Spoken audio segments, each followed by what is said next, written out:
Alright, it's been a while. This follow-up guide will cover some of the major changes that Anji Mito received in patch 1.8. I'll cover some system mechanic changes and how they relate to Anji, and I'll make a follow-up video that covers his character-specific changes. I'll also give my takes on how to adjust for these changes and what they may imply. Your time is valuable, so let's kick this off.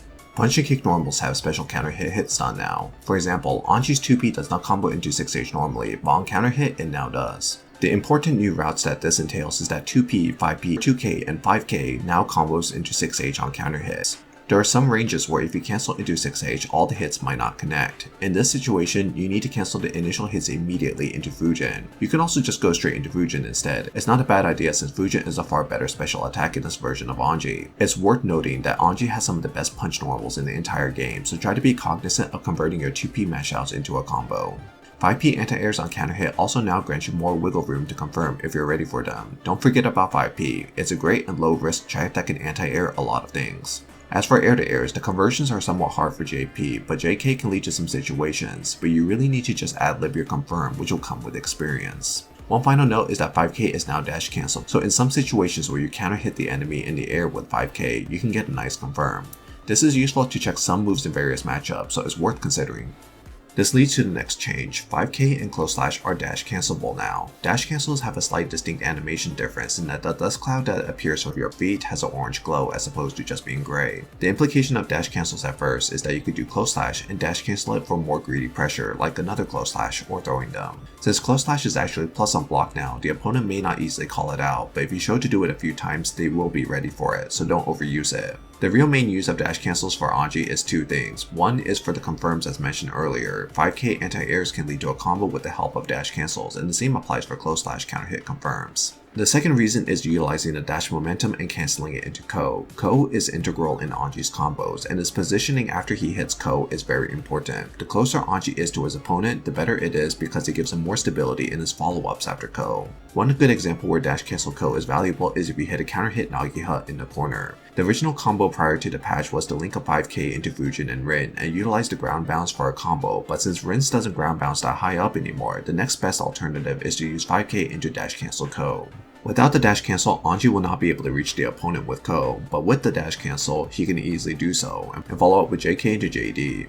Now let me explain how to consistently do a dash cancel Ko since it's somewhat tricky at first. You need to do the normal first and then immediately do dash followed by the Ko. The timing is strict between the inputs, but there's a method to get it consistently. When you do close slash or 5K, wait for the hit stun to wear off. If you don't, you're likely to string the inputs too quickly and you only get either dash or just a regular Ko cancel. Do your Ko input and press dash first and then immediately press the slash button after. It doesn't have to be a perfect plink, there's some leniency to it. If done correctly, you'll see the orange dust cloud and Anji looks like he propels himself further horizontally. This technique isn't all too integral as you can always find alternative combo routes that can be utilized that doesn't demand this, so if you're really frustrated with getting this consistently, just do the stuff that's reliable for you. There are plenty of routes that Anji can still opt for. But in the future for various optimizations, this is definitely mandatory to have. It's not too difficult once you get the hang of it. Moving further down the system changes, some of Anji's air normals have better juggle properties and float the opponent higher. This applies to Anji's JP, JK, and JH.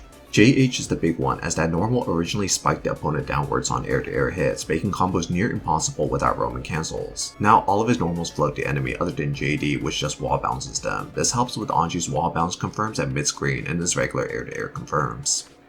Alright, number 4. Every character got some pushback adjustments on their kick normals to allow for more consistency in comboing into their 2D hard knockdown. For Anji, this applies to his 2K. Anji 2K to 2D will always connect now. There are two exceptions, and that if Anji is comboing into 2D where the pushback might be too far, or if Anji hits a 2K in some footsie situation. Considering that 2D is Anji's main way of scoring hard knockdown outside of throws, this is pretty nice. Alright, for the fifth change, Roman cancel changes. There are a few to help Anji. The first and easiest to understand is that the red RC shockwave doesn't add to damage scaling anymore. Red RC is very useful in launching the opponent upwards to allow better co-positioning or general corner carry. The shockwave also made confirming off of 2P or 5K confirms much easier. Getting more damage as a result from these red RC confirms is quite nice for Anji's case. The second change in regards to RC lies in how the meter is consumed now. Before, when you activated RC, the meter is completely drained. Now, it's gradual. It still goes away insanely quickly, but you can see now it depletes over time. This affects meter usage involving fast roaming cancels. By doing a fast roaming cancel, you will no longer drain just 50% meter. Instead, you'll drain around 35 to 45% depending on how quickly you do it. This applies to all roaming cancels except for yellow. Anji really likes meter this time around, although to be fair, I guess everyone likes meter. But the novel concept I was trying to get to is that by saving meter, you get more meter to spend later. Pretty ingenious, huh? The fast RC changes also synergizes quite well with the ridiculous meter gain that people now get on positive bonus. After Anji breaks the wall, he gets positive bonus and his meter gain is shot through the roof. He could loop his pressure like crazy now with Fujin and insert a Nagiha or Rin with each repetition. There's some pretty silly stuff. The last change to cover in regards to RC is that the slowdown from fast blue roaming cancels apply to the first hit now, allowing for some better routings on hit confirms or for pressure. The final system change is that you can cancel some specials into overdrives now. For Anji, this applies to his Fujin. The start of the Fujin can be cancelled into his fan super or his counter super. He can also do Fujin and afterwards go straight into his supers. The Fujin into fan super is really valuable for combo routes as it has potential to do more damage than roaming cancelling his combos while also guaranteeing a wall break. You can also convert mid-screen hits into hard knockdown as well, or just tack on more damage to end rounds before your opponent has a chance to recover their burst. There's a lot of applications for this in combo routings, and I definitely encourage you to experiment with this. As for the neutral applications of this, it's okay. Cancelling the startup of Fujin into the super isn't all too valuable, but the fan super itself can be used in trading with some things from far away, and it has uses in matchups like Axel or Happy Chaos. Also, doing Fujin and going into fan super on block can lead to a mix-up situation if you have 100% meter. It's expensive as hell. If you have it and you really want to gamble for the hit without fear of your opponent fighting back, it's not a bad idea, and if they YRC the Fujin before the super comes out, they may end up actually just eating the raw super. Kara Fujin into counter super is a lot less applicable and is far more gimmicky. You can create fake Okizeme situations by whiffing the Fujin in front of them, and if they react, you can buffer counter super to beat most reversals.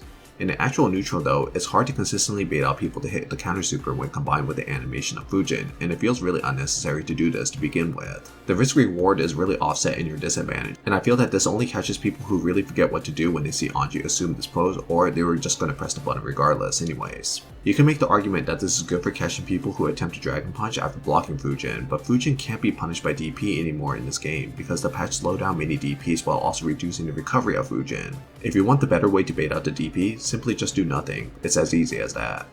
So yeah, that's that mostly for system adjustments. Anji definitely played nice with all these system adjustments, but being system adjustments, they kind of affect everyone and everyone got better as a result of them. The real juice is Anji's character specific adjustments, and that's also where a lot of the controversy lies.